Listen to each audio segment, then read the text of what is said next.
medidos, ¿no? Imaginamos, en el tema económico siempre ha sido la flaqueza. Usted no nos dejará mentir, doctor Nadal, usted ha sido ministro y sabe cuáles son las principales carencias de su sector, ¿no? No, definitivamente el tema económico es sustancial y yo criticaría a quienes dicen economicistas al SUTEP, porque finalmente el valor que establece una sociedad a una actividad se tiene que medir económicamente, ¿no? Y históricamente el Perú ha tenido los salarios bajos.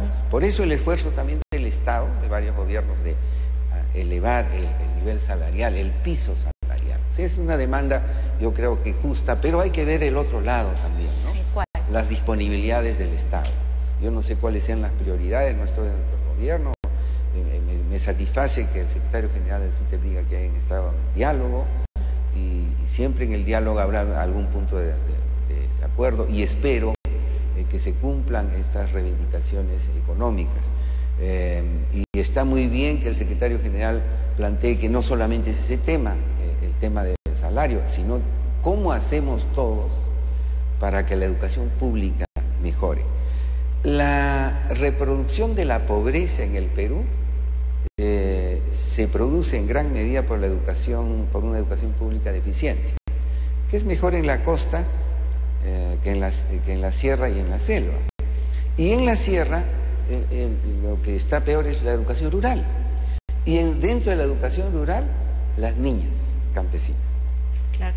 Entonces, si el Perú no rompe ese círculo vicioso de la pobreza, apoyando decididamente a la educación, no vamos a salir del conflicto social en el que estamos viviendo.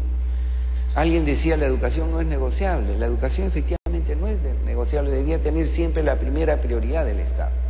Y dentro de esa prioridad atender al magisterio, en lo que es, en lo que son los factores que hacen a la calidad académica. La calidad académica la hace también un profesor y una profesora en condiciones económicas aceptables, ¿no es cierto? Claro, ¿no? Y parte por motivación, ¿no? Así es. O sea, ¿de qué se va a motivar el maestro si es que de repente no está siendo bien recompensado, no todos sus esfuerzos? Tomando en cuenta, como usted bien lo ha señalado, ¿no? La educación en la zona rural es mucho más deficiente, por lo mismo que también el maestro tiene posibilidades prácticamente no claro escasas, que hay problemas de orden geográfico, ¿no? Las poblaciones dispersas difícilmente se pueden atender. Se va a tener que hacer un nuevo modelo de educación rural. El actual no funciona y aquí los colegas saben perfectamente. ¿Y en su momento entonces por qué no se hizo, se ministro? Trató de hacer. Cuando usted era ministro. Se trató de hacer. ¿Sí? Nosotros elevamos sustantivamente la remuneración del magisterio. El presidente Toledo prometió duplicar los sueldos, no duplicó a todos, algunos sí, pero se cumplió la meta al 70%. ¿Y la evaluación de los maestros en qué nosotros parte de comenzamos todo? la ley de carrera pública magisterial, discutimos, el SUTEP lo sabe, porque creíamos, la situación, no sé si tú la sabes, veo que estás bien enterada, de repente la sabes, la ley de profesorado no establecía una carrera realmente. El diferencial remunerativo entre el primer nivel y el quinto nivel era 60 soles. Entonces, ¿qué carrera estábamos hablando? En cambio, en la carrera pública magisterial, más que se duplica el sueldo, ¿no es cierto? Sin embargo, con esto no quiero validar absolutamente desde una posición de ciudadano la actual ley. Puede ser perfectible como quiere el SUTEP, pero que se discuta esa perfección, porque la carrera pública magisterial tiene dos componentes. Un componente que es, como en cualquier sociedad, exigir al docente calificación y rendimiento, claro, pero de otro lado remunerarlo bien, ¿no es cierto? Darle todas las condiciones, capacitarlo. Y las herramientas para poder rendir bien, ¿no? Incluso dar los exámenes bien. Sí, entonces nosotros hicimos algo, no todo lo que se debió haber hecho, es difícil, es un problema muy grande, muy complejo. Son 320.000 profesores, más de 9 millones de estudiantes, creo que 70.000 instituciones educativas. Y el panorama es grave. Y hay un tema bien interesante. ¿Tú sabes cuáles son las regiones que mejor enseñan? Arequipa, Moquegua y Tacna. ¿Y esos índices han sacado por qué? Habría que analizar por qué. Y los peores, mejor dicho, los menos eficientes en la selva. Creo que en promedio 10% de niños están en el nivel que deberían saber. La sierra está en un intermedio, 17-20%. ¿Y ahora? Esos diferenciales Y la costa en promedio 27%, pero mejor Tacna, Arequipa y Moquegua. Esos índices tenemos que subirlos. ¿Con quiénes? Con el magisterio. Ellos son. A ellos los tenemos que apoyar. Toda la sociedad, no solamente el Estado. Claro, y en definitiva, señor Rojas, pues son esfuerzos que se tienen que de alguna manera articular, ¿no? No solamente por parte de un sector, es todo un trabajo articulado. Por supuesto. Yo creo que la responsabilidad mayor en este tema de la educación es del Estado, pero también los maestros reconocemos nuestra responsabilidad, asimismo la responsabilidad de las diferentes instituciones del país. Por ejemplo, los medios de información, los medios de comunicación también cumplen un rol importante en este proceso de la educación. Por ejemplo, siempre cuando se toca el tema del sindicato, lo circunscriben al tema económico, los medios de información, los medios críticos, etcétera, etcétera. Es que lastimosamente ese siempre ha sido el único pedido. Pues, sin embargo, no, justamente ahí vamos. Se asocia. Hace ya varios años, más de una década, que el SUTE está planteando reformas educacionales, proyectos de educación nacional, modelo pedagógico nacional, reforma del currículo. A eso no se le da atención para una discusión nacional.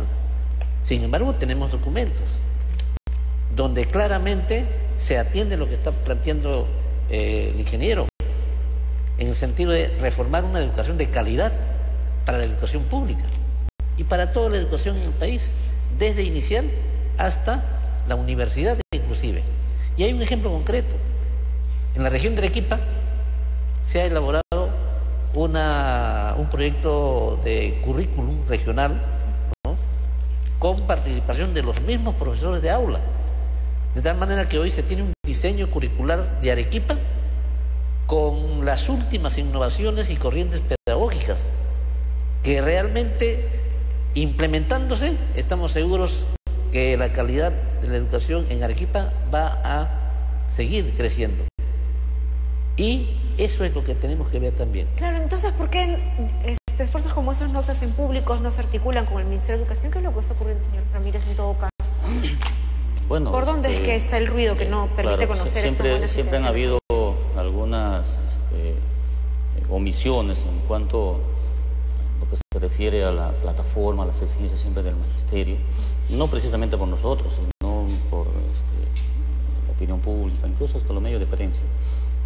Lo han dicho bien claro ellos, en el sentido de que piensan que solamente nosotros luchamos por mejor remuneración y nada más, ¿no? Lo cual incluso hasta se malinterpreta cuando nosotros luchamos por un mayor presupuesto para educación, y piensan que ese mayor presupuesto está referido solamente a pedido para nosotros, ¿no? Cuando mayor presupuesto se refiere mejorar la infraestructura educativa, mejorar la implementación con bibliotecas, con laboratorios, con sala de cómputo, garantizar con un presupuesto adecuado el programa de salud y alimentación para nuestros niños, ¿no? Y también se interpreta mal cuando se dice, por ejemplo, en tal lugar la educación está mejor que en la selva, por ejemplo, ¿no? Pero sí, no se tiene en cuenta la situación en la que se trabaja en la selva. Yo trabajo en la selva. Yo empecé trabajando en la zona rural, en la comunidad de Varadero, en el río Paranapura, en la provincia del Amazonas, en la zona donde están ubicados nuestros hermanos Chavis, la segunda INE más grande del país, una nacional indígena que tenemos que repotenciar.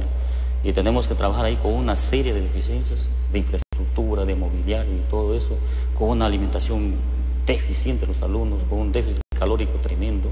Entonces, con esas cosas, con esa deficiencia, ¿qué calidad educativa podemos conseguir, ¿no? O sea, no es igual la educación en un lugar como en otro. Por eso siempre hemos dicho, y las conclusiones del Congreso Pedagógico, por ejemplo, cuando hicimos el 2010, el profesor Carlos Rojas Galarza, magíster en educación, ha sido una persona que nos ha orientado, nos ha guiado en este Congreso, por ejemplo, y hemos concluido con un modelo pedagógico y también los lineamientos para la construcción del currículo.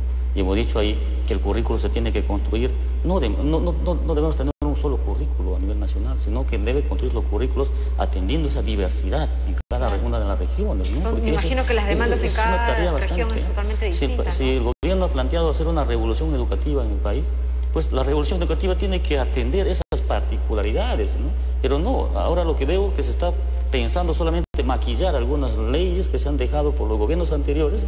Si se ha dicho que va a ser una revolución educativa porque han dicho que todo lo que se ha hecho hasta ahí no estaba allí, ¿no? Y hay que revolucionar eso. Pero ¿de qué manera se va a revolucionar cuando finalmente eso nomás se está maquillando y al final él va a continuar con lo mismo, ¿no? Cuando se habla del tema de la evaluación, por ejemplo, se dice, bueno, la evaluación no era funcional en la ley del profesorado, o la carrera pública no era funcional en la ley del profesorado. Eso es completamente falso.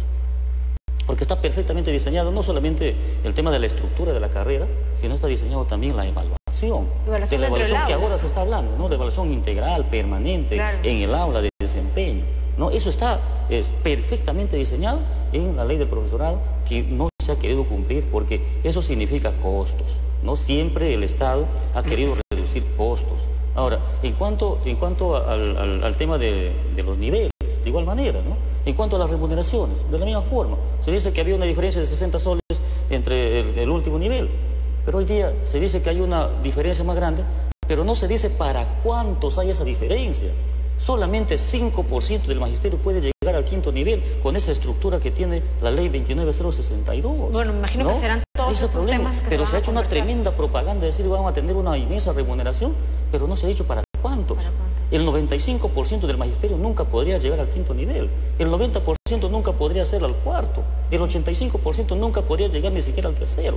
Ese es el gran problema. Por eso la discusión en el magisterio tiene que ser amplia, y nuestra plataforma siempre ha estado no solamente el tema económico reivindicativo, sino han estado propuestas pedagógicas, propuestas de estructura curricular, propuestas incluso de revisar la misma estructura del sistema educativo. ¿Cuándo se van a reunir con la ministra para ver todo eso? Esperamos que en estos días podamos tener. Nosotros hemos tenido una plataforma amplia y hemos dicho vamos a formar comisiones y subcomisiones para trabajar diferentes aspectos. Una sola comisión trabaja el tema económico. El resto se trabaja en diferentes otras propuestas que nosotros hemos hecho llegar y que tenemos que empezar a discutir. Claro, el tema prioritario. Doctor Sosa Nadal, ya para terminar. Bien, yo sí creo que se tiene que actuar concertadamente en el tema del magisterio. La relación pedagógica fundamental es el maestro o la maestra y el que aprende. Esa es la relación. Todo lo demás es accesorio, ¿no? Todo lo demás acompaña, facilita, eso es lo fundamental. Por lo tanto, un objetivo estratégico para el país es cómo tener un plantel docente, el magisterio, de mejor calidad en los próximos 20 años. De eso se trata. ¿Y cómo dotarle las facilidades y eso implica varias cosas. Maestro que está sí implica evaluación, solamente dentro, ¿no? Sí implica diferencial remunerativo, porque si yo le puedo dar un testimonio al secretario general del SUTEP. Yo fui rector de la UNI 10 años, y Sendero Luminoso lo que pretendía era la mediocridad absoluta.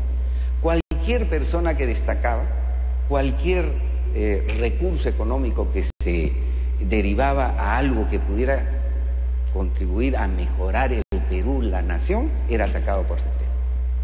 Entonces yo sí creo en la meritocracia, yo sí creo que tiene que premiar la calidad, pero sobre todo cuando es la responsabilidad de educar a los hijos del pueblo, a los sectores populares. Exacto. ¿Por qué no se actúa de la misma manera que se actúa con la educación privada? No hay huelgas en la educación privada. Pero eso se traduce, claro, en definitiva, con una mejora en el presupuesto sector, ¿no? Y eso, sin que eso signifique necesariamente y exclusivamente una mejora en el sueldo. Muchas veces, ¿no?, para todo el sector. Se ha criticado desde el lado de la línea senderista, pero también de otros sectores, que se está privatizando la educación. La cuestión es que el sector popular que consigue mayores ingresos, lo primero que hace es migrar a su hijo de educación pública a la privada. Entonces el objetivo nacional tiene que ser una educación pública de calidad. Ese es un objetivo nacional y coincido con el secretario y con el representante del Colegio de Profesores en el sentido que debería tener la primera prioridad presupuestal. Al final, la educación y satisfacerse a los profesores. Pero tampoco no quedarse pues en una ley del profesorado que realmente... no sé qué lectura hace el secretario general, pero yo le he hecho 1000 veces y esa ley realmente es absolutamente superable en varios aspectos. Bien, bueno, seguramente vamos a tenerlos nuevamente nosotros en estudio porque este tema, este debate de la educación, pues no tiene para largo. Lo importante es que se estén haciendo cada vez más mayores esfuerzos para mejorar, ¿no? Como se dice. Muchísimas gracias a los tres por habernos acompañado. Una cosita. Yo tomando la palabra al exministro, efectivamente la ley del profesorado es superable. Todo es perfectible, en definitiva. Y precisamente por eso que nosotros estamos trabajando y ya presentamos al Congreso una propuesta donde se está mejorando, superando algunas pequeñas deficiencias que tenía la ley de profesorado, ¿no? Porque no podemos aceptar también que hay una ley por separado solamente de carrera pública. Una ley de carrera pública solamente está pensada para los maestros nombrados, pero ¿qué hay de los profesores contratados? ¿Y qué hay de los profesores cesantes y jubilados? ¿qué ley regula el ejercicio profesional de ellos? Entonces necesitamos una ley integral y eso se llama ley del profesional. Bien, muchas gracias a los tres por